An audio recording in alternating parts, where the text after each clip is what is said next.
جاتنا جائزة أفضل لاعب لزملائي في قناة الكاس. هذه الجائزة تمنح لأفضل لاعب دائما في أفضل مباراة بعد كل مباراة ونشوف فيها نور صبري. فاليوم نور صبري قرر أن يهديها إلى أسرة قناة الكاس. على شكل إيش نشأت جاية؟ هو لأنه الشركة الراعي للبطولة هي شركة تينفكس اللي خاصة بالتداول المالي. هذا يعتبر البورصة، الأسهم المالية. الأسهم المالية.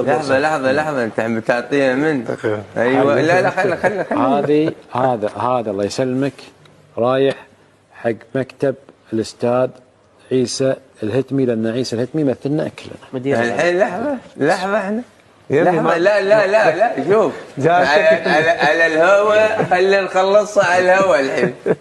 موجودة رايح حق الشيباني ولا حق جائزتك موجودة برا. زين خلاص.